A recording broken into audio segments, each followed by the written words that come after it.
자, 오늘에게 주시는 하나님 말씀 봉독하겠습니다. 요한복음 5장 1절에서 9절 상반절 말씀입니다. 그 후에 유대인의 명절이 되어 예수께서 예루살렘에 올라가시니라. 예루살렘에 있는 양문 곁에 히브리 말로 베데스다라 하는 못이 있는데 거기에 행각 5이 있고 그 안에 많은 병자, 맹인, 다리 저는 사람, 혈기 마른 사람들이 누워 물의 움직임을 기다리니 이는 천사가 가끔 못에 내려와 물을 움직이게 하는데 움직인 후에 먼저 들어간 자는 어떤 병에 걸렸든지 낫게 되미러라. 거기 38해 된 병자가 있더라. 예수께서 그 누운 것을 오시고 병이 벌써 오래된 줄 아시고 이르시되 내가 낫고자 하느냐. 병자가 대답하되 주여 물이 움직일 때 나를 못에 넣어주는 사람이 없어 내가 가는 동안에 다른 사람이 먼저 내려가나이다. 예수께서 이르시되 일어나 내 자리를 들고 걸어가라 하시니 그 사람이 곧 나아서 자리를 들고 걸어가니라. 아멘. 지지직거리는 게 제 소리인 줄 몰랐어요. 죄송합니다. 여러분 반갑습니다. 어느덧 2021년도 2월 마지막 날이 되었습니다. 우리가 지나가는 세월을 붙잡을 수도 없고 한편으로 좀 빨리 좀 지나가기를 바라는 마음도 있지만 재촉하기도 어렵습니다. 그러고 보면 시간이라는 것은 우리 마음에 달려 있는 것이라는 생각이 듭니다. 제가 이달 초에 한 사건을 겪으면서 시간 여행을 좀 했으면 좋겠다 하는 그런 사건이 있었습니다. 그리고 그 사건을 통해서 이번 설교를 좀 일찍 생각하게 되었습니다. 제가 지금 이제 주중에 일도 하고 그 교회 사역도 하고 지금 공부를 같이 하고 있는데 학기 중에 치열하게 살다가 방학이 되면 잠시 그 존재를 잊고 있어요. 잊고 있다가 슬슬 2월이 되니 학교에서 연락이 오기 시작했습니다. 이제 곧 시작되었구나. 전쟁이 시작되었구나라는 생각이 듭니다. 이제 학기가 시작하기 전에 이제 저희 대학원에 이제 신입생 OT랑 콜로키움을 하게 되었는데 제가 이제 연구원 조교여가지고 행사를 함께 진행해야 한다는 연락이 왔습니다. 오랜만에 교수님을 뵈었습니다. 행사 진행에서 가장 중요한 것이 뭘까요? 바로 교수님의 법인카드입니다. 그래서 법카를 제가 받아가면서 교수님의 말씀을 듣게 되었습니다. 이거 나중에 학교 청구 안 하면 내 돈 나간다? 라는 반 농담어조 그리고 반은 뼈 있는 당부의 말씀이었습니다. 저는 자신 있게 말씀드렸습니다. 아니 이렇게 학과일을 위해서 교수님이 개인 부담을 지시게 하는 건 말도 안 된다. 제가 꼭 받으시게끔 잘 하겠다라는 말씀을 드렸습니다. 행사는 무사히 잘 치러졌습니다. 그리고 가장 중요한 결제 마감일이 다가왔습니다. 학원을 들었기 때문에 너무 중요한 이 일을 진행하기 위해서 저는 이거 잃어버리면 안 돼 하면서 차곡차곡 영수증을 한 겹 한 겹 감쌌던 법인카드를 집에서 찾기 시작했습니다. 너무 소중해서 한 겹 한 겹 감싸는 법인카드를 찾는데 왜 카드가 없어요. 이럴 리가 없는데 너무 소중해서 잘 감싸놨는데 어디다 두었지? 소중히 모셔두었는데 기억이 안 나는 겁니다. 지금 이제 나갈 시간이 10분 남았는데 어떻게 해야 되나 이제 다시 이제 제 마음을 침착하게 가다듬고 하려고 이렇게 찾기 시작했습니다. 근데 찾다 보니까 여기도 찾고 분명 여기 근처에 있었는데 여기 찾고 하다 보니까 마음이 조급해졌어요. 정말 그 다음부터는 기억이 안 날 정도로 정신없이 그 카드만 찾아 온 집안을 뒤졌습니다. 내가 잊지 않기 위해서 애용하는 그 장소들이 있어요. 나갈 때 뭐 잊어먹지 않고 가지고 나가려고 이렇게 애용하는 장소들도 있는데 그 장소들을 찾아봐도 없고 다 둘러봤는데 없는 겁니다. 소음을 고르고 다시 차근차근 찾아보려고 해도 없습니다. 그래 맞다. 나는 상담사이지. 남들이 이런 순간에 패닉이 온다면 나는 자 어떻게 할지 생각해보자 라는 말을 할 거야 하면서 저 자신을 다독여 봅니다. 그리고 해결 방법을 모색해 봅니다. 그러면서 예전 일을 저는 기억하게 되었습니다. 그건 바로 이제 제가 한 10여 년 전 대학부 이제 전도사 했을 때의 일이었는데요. 당시 이제 겨울 수련회가 진행되고 있었습니다. 제가 이제 신용카드 몇 장, 막 직불카드, 보안카드, 은행 보안카드, 주민등록증, 학생카드 모든 것이 다 담겨 있는 이렇게 카드 지갑이 있었습니다. 근데 주황색 카드 지갑이 아무리 찾아도 안 보이는 거예요. 그런데 예배는 5분 남았습니다. 바로 올라가서 찬양도 인도해야 되고 이제 예배를 준비해야 되는데, 제가 이제 패닉 상태가 되기는 너무 지치기도 했고, 예배 직전에 불안을 안고 올라가고 싶지 않았습니다. 그 찬양팀들은 다 아실 거예요. 이렇게 올라가기 전에 내가 뭔가 이렇게 사고가 터지면 이것 때문에 굳이 불안하고 싶지 않은데 왜 불안하지라는 어떤 죄책감과 여러 가지가 드는데, 아무튼 그 불안 때문에 집중력을 흐트러뜨리고 싶지 않았습니다. 그래서 기도했습니다. 하나님, 유명한 사역자들 보니까 하나님의 음성을 듣는 삶 다 하면서 사역한다는데, 그동안 저는 사역을 위해서 기도하고 응답받고, 그리고 다른 사람을 위해서 기도하고 응답받고, 내 거는 내가 기도 응답을 받아본 적도 없고 구한 적도 없는 것 같다고. 그래서 하나님, 예배 너무 중요합니다. 중요하니까 난 불안하고 싶지 않고 지금 지쳐있고 저 좀 책임져 주세요라고 기도했습니다. 제 지갑 좀 어디 있는지 알려주세요라고 기도했습니다. 근데 결과는 어땠을까요? 그 카드 지갑은 짜잔 여기 이렇게 타이어 자국이 난 채로 찾게 되었습니다. 물론 2주 뒤에 이제 찾게 되었는데, 분실 신고할 힘도 없어서 사실 분실 신고도 안 했었어요. 카드를 그렇게 방치두고 있었는데 2주 뒤에 전화 한 통으로 찾게 되었습니다. 그 과정을 지금 오늘 다 말씀드릴 수는 없고, 여러분 궁금하시면 이렇게 설교에 막간에 홍보를 해도 되는지 모르겠지만 궁금하시면 중부기도팀 오시고요. 네, 아무튼 그 기억을 더듬어서 다시 하나님께 구했습니다. 하나님, 그때처럼 마음에 좀 저에게 감동을 주세요. 나 지금 나가야겠고 정말 이 일은 너무 중요한데, 제가 호언장담을 했는데 하나님, 저의 마음에 주님의 감동을 다시 허락해 주세요라고 하는데, 그때처럼 하나님이 두려워하지 말아라, 내가 너를 지켜줄게, 그 카드는 너의 손 수중에 있다라는 그런 어떤 감동을 주시는 것 같았습니다. 근데 아무리 찾아도 없는 겁니다. 그 종이 뭉텅이처럼 생겨가지고 내가 혹시 버려버렸나? 내가 지난주에 막 평소보다 더 열심히 청소를 했던 것 같은데, 내가 그날따라 왜 그렇게 열심히 청소를 했지 막 자책하면서, 분리수거는 그저께였는데 그게 아직도 있으려나 나가봤더니 그 종이 박스만 안 없어진 거예요. 그 종이 박스를 막 또 차근차근 뒤지는데 없어요. 그럼 내가 쓰레기통에 버렸나? 쓰레기통도 지우고 별짓을 다 했습니다. 근데 없어요.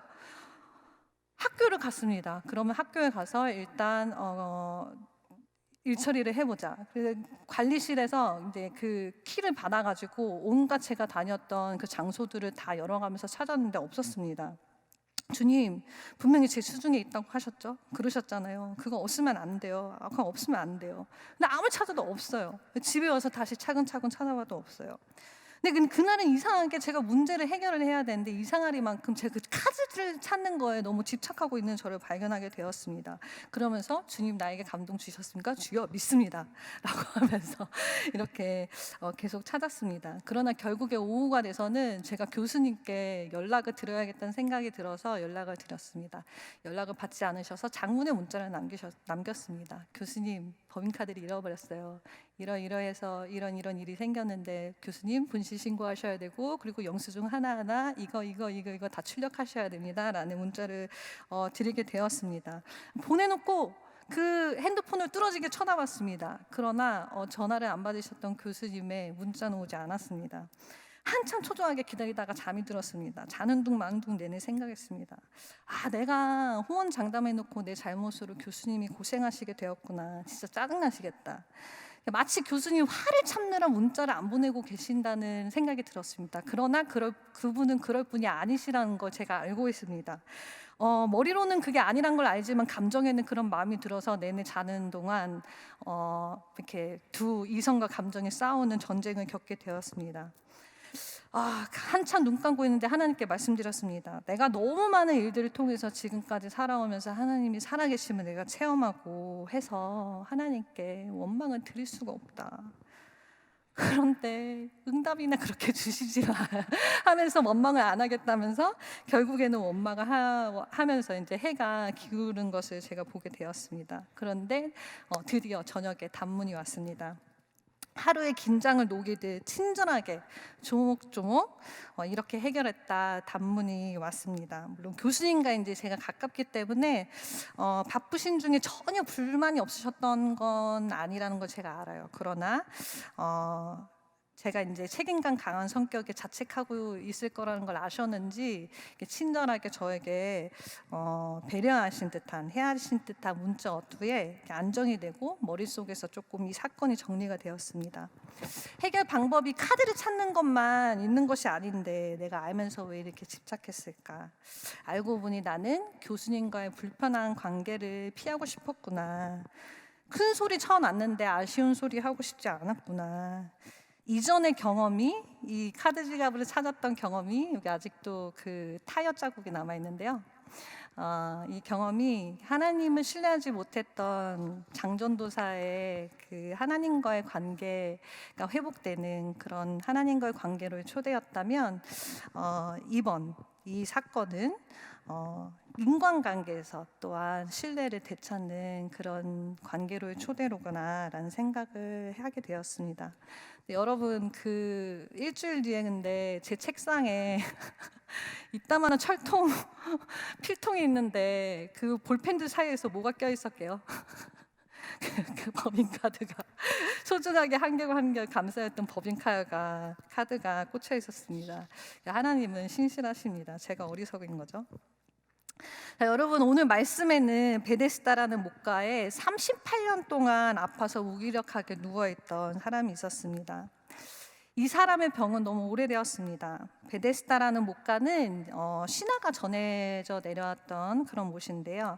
아주 이따금 언제가 될지 모르겠지만 천사가 내려와서 물이 이렇게 움직이게 되면 그 후에 바로 들어간 사람, 첫 번째 사람은 어떤 병이든 낫는다라는 신화가 있었습니다. 그래서 언제 올지 모르는 천사들을 기다리며 각종 아픈 사람들이 그 목가에 포진해 있었습니다.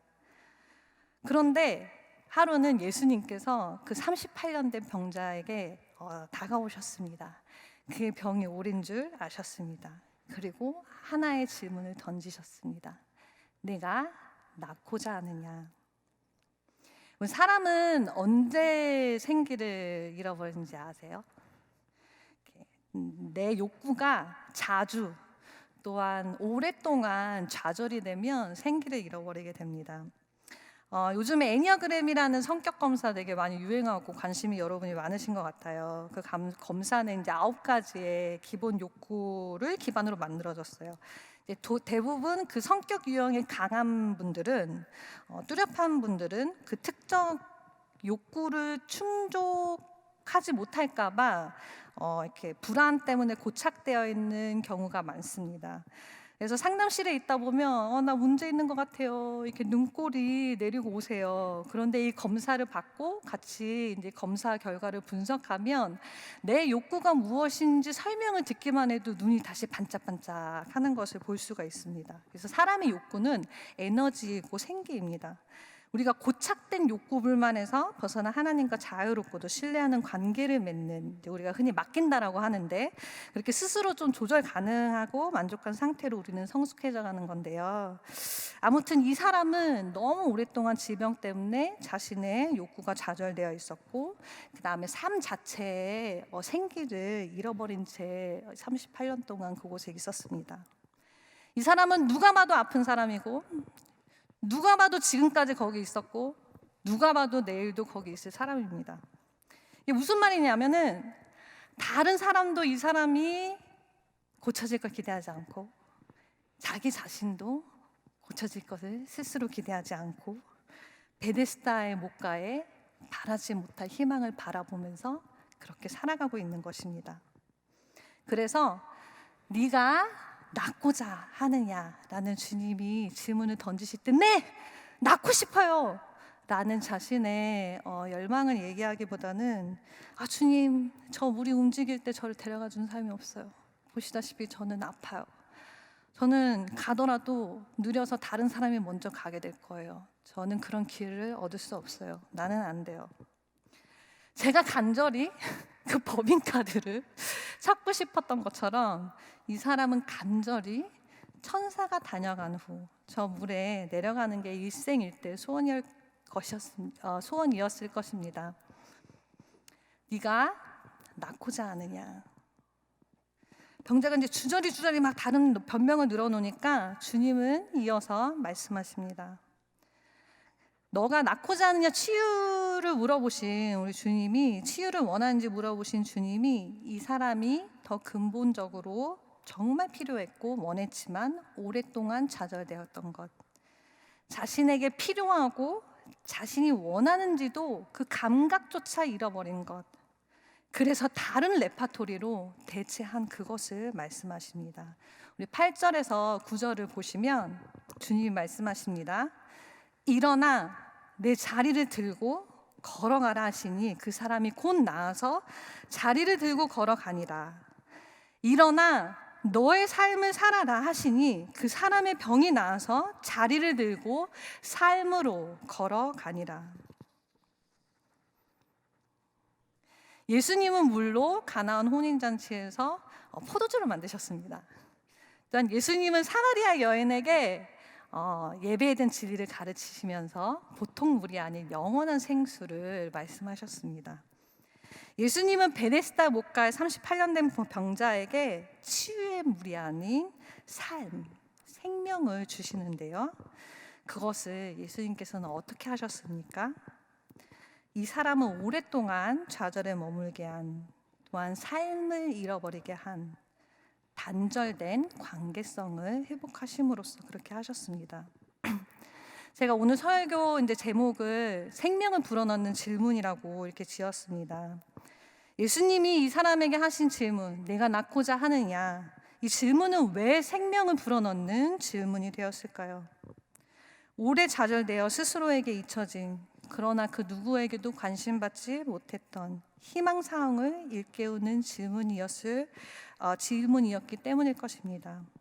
그러나 이 질문은 단순히 개인적인 희망사항을 일깨우고 치유를 받게 하는 질문은 아니었습니다.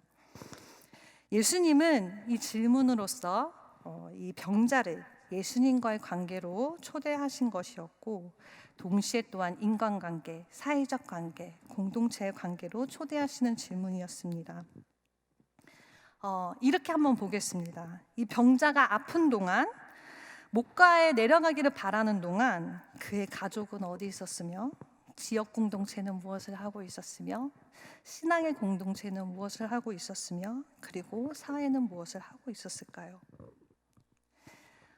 여러분, 그 외국인들이 우리나라에 오면 장애인들이 없다고 합니다.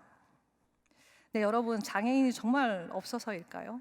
아니면 그들이 사회 밖으로 나오지 못해서일까요? 여러분, 장애는 기도하고 하나님의 능력으로 고침 받을 수 있을까요? 그렇게 해야 하는 것일까요? 아니면 장애를 가지고도 다른 사람과 같이 더불어 살아갈 수 있는 사회를 만들어야 하는 걸까요? 여러분, 장애를 가지고 태어난 것이 문제일까요? 아니면 다른 모습이지만 함께 살아가는, 더불어 살아가는 방법을 배우지 못한 비장애인들의 문제일까요? 저희 어머니는 제가 그렇게 생각을 단 한 번도 하지 않았는데 장애인 상급 판정을 받으셨습니다. 난청이 있으셨어요. 저도 지금 이명이 많아가지고 여러분 이렇게 지나가다 저를 불렀는데 제가 못 들으면 정말 무시한 거 아닙니다. 여러분, 제가 이명이 여기 오중하음, 여기 삼중하음이 들어서 이쪽이 좀 더 잘 들립니다. 왼쪽이. 여러분 말씀하실 때 왼쪽 귀를 활용해 주시면 감사하겠는데, 저는 이제 어머니가 잘 듣지 못하시는 편이라고 생각했지 가족인데도 장애가 있으신지 잘 몰랐어요. 사실 세심한 관심을 갖지 않았다라고 하는 것이 더 맞겠습니다. 그래서 웃긴 해프닝도 참 많았고, 때로는 못 알아들어서 제가 답답하고 화가 나고 짜증날 때도 있었습니다. 그런데 어머니께서 이렇게 잘 그래도 지내시다가 점점 더 사람을 만나고 이제 공동체 가족 안에서 소외감과 우울감이 생기셨어요. 그때도 저는 이제 알파를 통해서 막 이렇게 감정적으로 터치하시는 하나님, 제가 그동안 경험하지 못했던 정서적으로 참 이렇게 세심하신 하나님을 만나서 저희 어머니의 소외감과 우울감이 단순히 이제 심리적인 약점이라고 생각을 했습니다. 그래서 제가 그때 이제 막 하나님의 능력과 이렇게 치유에 좀 심취해 있어가지고 어머니께 말씀드렸습니다. 엄마, 기도 좀 해봐. 고쳐주셔. 하나님은 왜 그 초자연적인 하나님을 믿지 않는 거야? 저희 어머니가 그러셨어요. 나 기도해. 네가 보지 못할 뿐이지 나 기도해. 여러 번 했어, 고쳐달라고. 그런데 하나님이 내 은혜가 네게 족하도다라고 말씀하셔. 저는 엄마가 내 은혜가 내게 족하도다라는 게 지금 이 정도 엄마가 생각하는 은혜보다 더 큰 능력과 은혜가 있으신 하나님이신데 그걸 몰라서 응답을 못 받는다고 생각을 했어요. 그래서 엄마가 더 큰 믿음을 갖기 제가 더 기도해야 된다고 생각을 했습니다. 그런데 이제 어느 날 저희 어머니가 귀와 관련된 어떤 사건으로 인해서 1년간 매우 힘든 시기를 보냈습니다. 이제 심리적인 치료도 좀 받으셨고 되게 힘드셨는데 그 회복기를 거치고 나서 어머니가 자신감을 찾으시고 가족의 도움도 받지 않으시고 어떤 다른 사람의 도움도 받지 않으시고 전문가를 찾아가셔서 이렇게 와우라는 인공 증폭기를 이식하시는 머리 안에 심으시는 이제 수술을 하셨어요. 근데 그거를 이제 진행하시면서 이제 수술 당일 날에는 이제 저희도 찾아오게 도와드리고 했지만 태어나신 후에 저희가 테레비를 보는데 그 전에는 어머니께 이렇게 멍하니 이제 보셨었거든요. 근데 갑자기 눈물 또르르 흘리시는 거예요. 그래서 엄마 왜 울어? 이랬더니 그때 이제 첼로를 키는 예능 프로그램이었는데 소리가 아름다워 이런 말씀을 하시는 거예요. 기계음인데 소리가 들려. 첼로 소리가 참 아름다워 하면서 이렇게 눈물을 흘리시더라고요. 제가 그 눈물을 보고 얼마나 땅치고 가슴치고 해겠는지 모릅니다. 엄마가 믿음 작다고 엄마에게 더 큰 믿음 주시라고 기도를 할 줄은 알았지만 더 관심 갖고 이해하지 못했던 저의 모습 때문에 저는 회개하게 되었습니다. 어떻게 하면 엄마랑 더 잘 소통할 수 있을까 고민도 해봤을 수도 있는데 단지 이제 잘 듣지 못하시는 나의 불편함을 가지고 왜 그런 고민을 하지 않았을까. 저의 잘못되었던 신앙적인 인식을 정말 가슴치면서 많이 후회하고 회개했던 그런 일이었습니다. 예수님이 성경에서 한 개인과 대화하시거나 질문을 하실 때 비단 그 사람에게만 말하는 말이 아니라 좀 이중적인, 중의적인 의미를 가지고 이렇게 대화를 하실 때가 있습니다. 이 말을 들을 사람이 이 사람뿐만 아니라 또 들을 사람이 있고 그들이 들을 기가 있다면 그 말을 듣고 회개를 촉구하시는 그런 의미를 가질 때가 있습니다. 예수님이 질문하셨습니다. 내가 낳고자 하느냐? 예수님의 이 질문은 단순히 한 사람을 치유하고 그 사람에게 삶을 주는 그런 질문만은 아니었습니다. 예수님은 그에 다가가서 질문하는 그 행위 자체로서 사람을 제한하는 여러 가지 견고한 진들을 무너뜨리고 계셨습니다. 예수님은 제가 PPT를 준비했는데요. 첫 번째로 다 떠버렸네요. 아무튼 남처럼 치유의 셈에 먼저 이르러야지 낫는다라는 병자의 편견을 깨트리셨습니다. 그리고 두 번째로 남처럼 이렇게 해야 돼, 이렇게 해야만 해 라는 잘못된 사회적인 통념과 신화를 깨트리셨습니다. 그 목과에 내려가야지만 치유받는다라는 그 편견은, 개인적인 편견은 어디서 생겼을까요? 아무래도 그런 사회적인 통념에서 생겼겠죠. 세 번째로 그뿐만 아닙니다. 그 치유의 날은 안식일이었습니다. 안식일을 거룩히 지키는 것을 한 명의 생명을 돌보는 일보다 우선시했던 당대 종교인들에게